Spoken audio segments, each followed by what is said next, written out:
Hello, everybody. Welcome to Betway's Weighted to Win. Hopefully, it's been a good one for you so far. We move into the Hollywood Bets Greyville race meeting. It's a Wednesday meet. There are only 7 races, so you are reminded that the bipot and the place accumulator will start with race number 1. The first race is at 1 o'clock.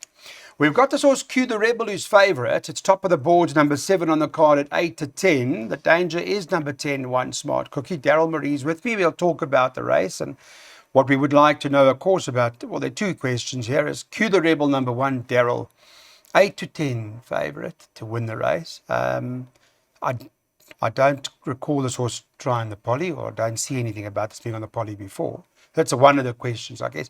The second is what on earth happened to One Smart Cookie last time? Because everybody was on it, as far as I can recall. I'd love to know myself, Clyde. Okay. There was support for a Miller baby on that occasion, anti-post support. Going down to the post, the Miller filly wasn't really striding, and the money came in buckets for One Smart Cookie. You can see she shorted into the red race time. How can you fancy on that effort? I mean, she was very disappointing. Well, that's, you'd like to say put a line through it, but can you put a line through it in the second run? It's it's not easy to, She needs to bounce back to her debut effort, Clark, because if you look at that effort, she actually beat the favourite, Q the Rebel. It was her first start, and she's better off at the weights, but I just can't fancy on her latest efforts. I thought that was very disappointing. So do you prefer Whereas Q the Rebel is more honest, and she's knocking at the door. She should get it right. I mean, last time out, Richard decided to take a seat on her, try get some cover. He switched her out to the middle of the track or to the outside of the winner, and she just didn't want to go past. So I think Simanga will take the bull by the horns and let her stride this time around. She finished just on 4 lengths ahead of a filly that came out 10 rand second in her next start. Yeah, so an obvious banker in the PA and the bipot. Take note, this is the first leg of the bipot and the PA race 1 club. Okay, yeah, we'll do that. So let's have a look at that if we can, please. Now put up our bipot and we just worked out a place accumulator as well. We're putting both up, aren't we? So banker 7 in the bipot. So let's do that. Q the Rebel should get it right.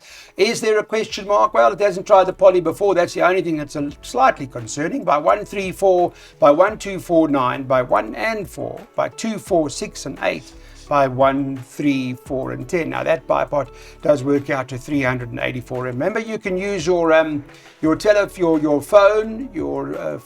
go to the camera section, hold it up to the code, and you'll be on your way. We've also got the place accumulator. This starts right now. We're bankering 7, by 3 and 4, by 1, 2, 4, 9, by 1 and 4, by 4 and 6, by 1 and 10, by 2, 3, 5 and 6. That's Daryl's PA, and this PA comes to 256 Rand. Get both exotics on before 1 o'clock.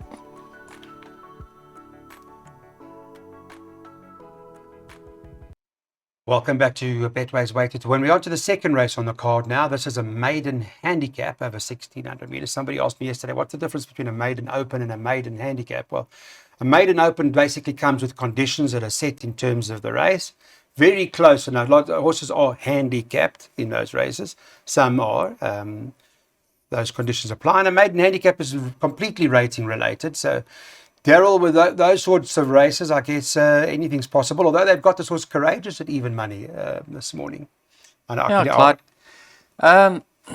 She must come into this race with a serious winning chance. I mean, a lot in her favour. She's fit. She's shown enough to be competitive with you. I just don't think there's much value in her current price. Last time out, a fair effort. Those are the 1,400. Richard loomed up on the outside running rail. Found very little in the latter stages. Yes. Although she steps up to a mile again, I don't know, Clyde. You don't like it. I can hear you hesitant. I give her a chance, but I'm not running out and taking her current price. Right. Because I've got respect for 2 others. Now, Madame Pompadour and this filly Grecian Palace have met on several occasions in the past. Yep. I think it's 3-0 to Madame Pompadour. But Grecian Palace now gets a pull in the weights. I think just based on her latest effort, she's 3.5 kilograms better off. And take note, Clyde, she is being fitted with a set of blinkers for the first time. So last time out, they decided to give her a chance. She was never in the hunt. Don't be surprised to see Samanga with those blinkers try to dictate. And I think she'll run a better race this time around. Madame Pompadour in her later start, she was a bit unlucky in that the race didn't go well for her in the early stages. She turned into the straight out of her ground. She stayed on nicely. She's another one with an equipment change. She gets fitted with a set of cheek pieces for the first time out. From a 3 draw, I expect her to be closer. And you know, she's been thereabouts.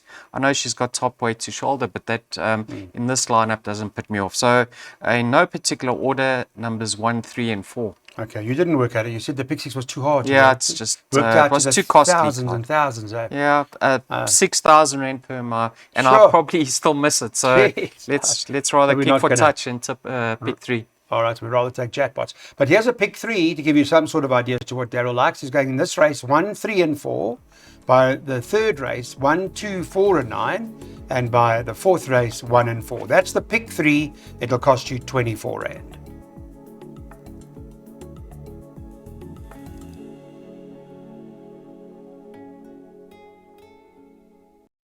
Welcome to us. Now let's have a look at our next race on the card. The third, it's a handicap, and this is run over the 1,600 meters. Daryl Marie will give us an idea what we're going to do in the jackpot now, because it's 3-1 the field, and then also Nazare is top of the boards, 4 Candace Dawson, and Atandiwe Mahudwa does look like it's got a serious claim. There'd be a few, I would imagine, that have got chances in a race like this. And, well, a reminder just very quickly while we can, you can scan the Betway code. It's on your screen at the moment if you want to open up your Betway account. And we've also got some social media, which is the X. We're on X, and we're also on a WhatsApp number, which you can join at any given time when you feel that you have the opportunity to do so. All right, Mr. Marie, let's talk about it. 3-1 the field, jackpots. We don't want to miss today's jackpot. We're going into Heritage Weekend, so we need money for the weekend, please. I don't know if we're going to miss the jackpot today, but I'll tell you something, Clyde. We won't go out the first leg.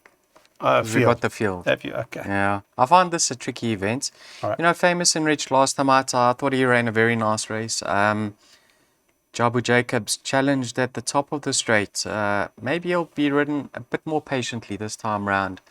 He's got that early toe to get into a prominent position, so I'll give him a chance. Let's touch on number 4, Rodriguez. Now, although one will say he's better on the turf, I think some of his poly runs indicates he's in with a big shot of a year. His most recent poly runs aren't that inspiring, but take note, Clyde, the stable was very quiet at that stage. Louis' turn, the combination of booting home winners, this horse is in a good space currently, and I'm going to be leaning towards him as my narrow first pick. Also got respect for Action Stations, number 2. I think from a neat draw with Rachel taking 1.5 off his back. I think he'll be handier this time round, and his best races have been when he's leading, or if not handy. Well, handy if not leading. So I think he's one open for improvement. And then High Velocity. Clyde, blinkers come off, stepping up to the mile now. Stays on in his races. You can see he's actually lower than his rating of his most recent victory. So he's competitive now. So I'll make this tricky. Pushed into a corner, maybe Rodriguez. Okay. All right, I understand. So the whole field here in this race. I just looking at the market, there's not much. I haven't seen support for anything in particular. In fact, I think most are on the drift. So field for Daryl, let's do that. Here's the jackpot 1. Let's go with it. Race 3, field by 1 and 4, by 2, 4, 6, and 8, by 1, 3, and 4. The one that I'm adding into the Daryl jackpot personally is number 3, Time Together, in the next leg. It's just a personal fancy.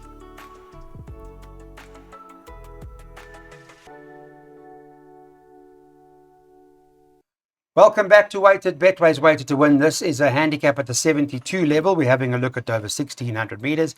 Number 1, Mexican Pete, does appear to be the horse to beat. Won rather well first time out. Only had the 1 run. It's priced up at 12 to 10. The 3 Time Together is 4 to 1.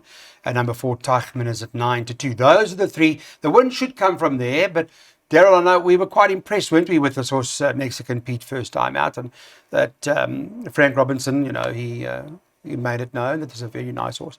What worries me about that in particular is that whilst some have come to run places, there hasn't been a single winner, and I think everything's run. That worries me the most about Mexican Pete, but I would imagine he's a decent sort. How do you knock a horse that's 1 from 1, Clyde? He can only beat what's put in front of him, and he did it quite convincingly. You know, he was green behind runners. He didn't break well. Very green around the bend. When he came into the straight, he knuckled down well, and he went and fetched the leader at that stage of the race, Benny, in the area. The further they went, the more he was extending and getting better of the field. So he was getting stronger. He now steps up to a mile, which is 200 meters further. So that has to be in his favor. Like you say, the form line hasn't been frank, but there have been several places. He could be anything, Clyde. And who am I to sit here and say that he's not better than his current rating? So I can see him following up. I can also state that I'm not going to be having a bet on him because he is taking on some hard knockers over here. I know you got some info with regards to number 3, Time Together. They like it. They're strong, yes. They're strong. Glenn Bados told me it'll win. Okay, they got the money last time, eh, Clyde? Yes. I watched that replay. Yes, Glenn got the money. I watched that replay. In the early stages, he was very, very keen with Gavin. He was throwing his head up. That's the only reason why I'm passing him by today. I know he's unexposed of the mile, but he needs to settle in running. So let's see how he goes. If you like his chances, why are you not respecting Agresivo, number 9? There's not much separating the two of them. Okay. So you have to put him into your play if you are including number 3. But you do like Teichmann as the other one, don't you? I know Teichmann's getting a bit long in the tooth now, Clyde, but look how consistent he is. He's never far off. He goes extremely well over the course and distance. He's off a competitive mark. I think you can expect another honest showing on his behalf. So let's see how Mexican Pete goes today. You want to see decent horses remain unbeaten, and Frank certainly rates the son of Master My Fate. So. Okay. Well, all right. So we got that from Teichmann, by the way. That horse came out and ran and won, actually. Except, what's it called? Except Temptation, it's called, eh? Yeah, that one. So it's an interesting race. Just how good is this favourite? Well, let's put our selections up for this race. Daryl's worked out another jackpot. He's gone 1 and 4 by 2, 4, 6 and 8. Remember, I'm adding Time Together in. Then 1, 3, 4 and 10 by 1, 2, 3, 4, 5, 6 and 13. That second jackpot will cost 224.